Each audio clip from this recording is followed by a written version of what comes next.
Internet एक ऐसी दुनिया जहां हर सवाल का जवाब है, जहां हम टाइम पास करते हैं, सीखते हैं, कनेक्ट होते हैं। लेकिन इस डिजिटल दुनिया का एक डार्क कॉर्नर भी है। ऐसी वेबसाइट जो सिर्फ डिस्टर्ब नहीं करती, वो आपके दिमाग में घुस जाती है। आज हम एक्सप्लोर करेंगे कुछ ऐसी डिस्टर्बिंग वेबसाइट्स जिनको देखकर आप कहोगे कुछ चीजें इंटरनेट पे नहीं होनी चाहिए थी। अगले कुछ विजुअल्स डिस्टर्बिंग हो सकते हैं। ये वीडियो मैच्योर और क्रीपी कंटेंट से भरा है। अगर आप इजीली डिस्टर्ब हो जाते हो तो अभी बैक हो जाओ। ये कंटेंट बच्चों के लिए बिल्कुल भी सेफ नहीं है।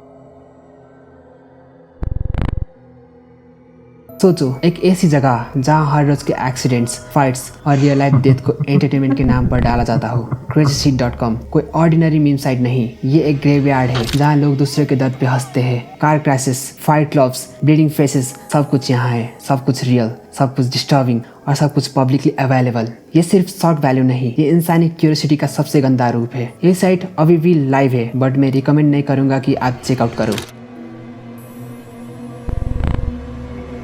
इस वेबसाइट पे तुम्हें मेजर ट्रेन क्रैशेस की डिटेल्स मिलेंगी, बट जो चीज लोगों को सबसे ज्यादा डिस्टर्ब करती है वो है लास्ट वर्ड। ये साइट देता है तुम्हें पायलट्स के actual last words, crash reports और कॉकपिट ऑडियो, वो भी उन लम्हों में जब मौत बिल्कुल सामने होती है। We're losing control. Tell my family I love you. क्या तुम सोच सकते हो जब एक पायलट अपनी फाइनल ब्रेथ ले रहा हो और पूरे प्लेन में सिर्फ साइलेंस हो, उस मोमेंट का एक डॉक्यूमेंट ऑनलाइन रखा गया है। ये वेबसाइट एक ग्रेवयार्ड है। 1997 एक ऐसी साल जिसमें एक कल्ट ने मास सुसाइड किया था। An anonymous tip. Who do I talk to? Okay, this is regarding what? This is regarding a mass suicide, and I can give you the address. उस कल्ट का नाम हेवेंस गेट। उनका believe था कि उनकी soul एक alien spacecraft उठा लेके जाएगी। उनका ओरिजिनल वेबसाइट अब भी ऑनलाइन है और जब तुम उसे देखते हो लगता है जैसे किसी ने टाइम फ्रीज कर दिया हो। पर्पल बैकग्राउंड, ऑकवर्ड डिजाइन, पर सबसे स्कैरी पार्ट ये है वो लोग अब नहीं रहे, लेकिन उनका माइंडसेट अब भी वहीं पड़ा है।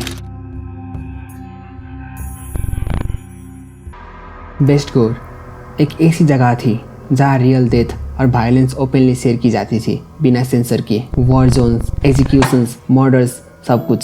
साइट काउंटर का कहना था कि ये लोगों का रियलिटी दिखाने के लिए है, लेकिन बहुत से लोग सिर्फ थ्रिल के लिए देखते थे। इवेंचुअली साइट बंद कर दी गई और उसके अगेंस्ट लीगल एक्शन भी हुआ, बट जो लोग वहाँ गए थे उनको पता है कुछ चीज़ें एक बार देखने के बाद भूलना मुश्किल होता है।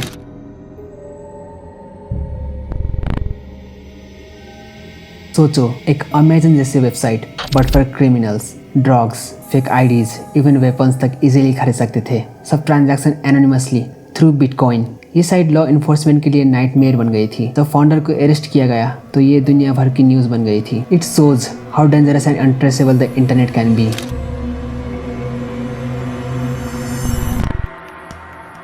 टेक्सास की ऑफिशियल गवर्नमेंट साइट पे एक सेक्शन है जहां डेथ रो इनमेट्स के आखिरी वर्ड्स लिखे होते हैं उनकी एग्जीक्यूशन से पहले। कुछ लोग शांति से गुड बाय कहते हैं, कुछ रिग्रेट करते हैं और कुछ बिल्कुल कोल्ड ब्लडेड होता है। पढ़ना अजीब लगता है क्योंकि तुम जानते हो कि ये लाइन कहने के कुछ सेकंड बाद वो आदमी को मार दिया गया था। ये ज़्यादा क्रीपी नहीं, लेकिन डिस्टर्बिंग जरूर है मेंटली। सिमुलेशन आर्गुमेंट बेसिकली कहता है कि जो दुनिया तुम देख रहे हो शायद वो रियल ही नहीं है। हो सकता है तुम एक एडवांस सिविलाइजेशन की सिमुलेशन में हो। साइंटिस्ट और थिंकर्स, इवन इलन मस्क जैसे लोग भी मानते हैं कि इट्स एक्चुअली वेरी पॉसिबल। क्या पता सब कुछ जो तुम फील करते हो किसी और का एक्सपेरिमेंट हो।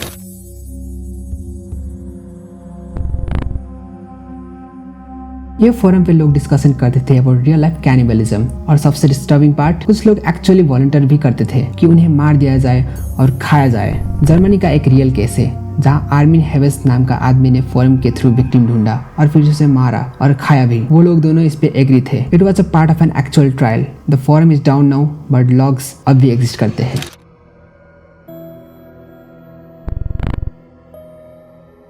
AI डिफेक्ट्स का सबसे डेंजरस यूज ये साइट करता था। फेमस सेलिब्रिटीज का फेक एडल्ट वीडियोस बनाए जाते थे यूजिंग AI। प्रॉब्लम ये है कि अब ये सिर्फ सेलिब्रिटीज तक लिमिटेड नहीं है, कल को तुम्हारा फेस भी किसी वीडियो में यूज हो सकता है बिना तुम्हारे जानने के। It's scary because it's so real and almost impossible to prove false. ये साइट रिवेंज पॉर्न के लिए बनाई गई थी। लोग अपनी एक्सेस के private photos, names, even addresses डालते थे और बाकी लोग उन्हें स्टॉक करते थे, कांटेक्ट करते थे, एट्रोल करते थे। साइट का नाम मजाक लगता है लेकिन इसका इम्पैक्ट हॉरिफाइंग था। इवेंचुअली FBI ने इसे बंद कर दिया, बट इसने बहुत जिंदगियां बर्बाद की थी। इंटरनेट हम सब के लिए ओपन है, लेकिन कुछ जगह ऐसी भी है जहाँ सिर्फ क्यूरियोसिटी ले जाती है और वापस आना थोड़ा मुश्किल होता है। अगर तुम कभी इन साइट्स के पास जाओ तो याद रखना, जो देखोगे उसे अनसी नहीं कर पाओगे।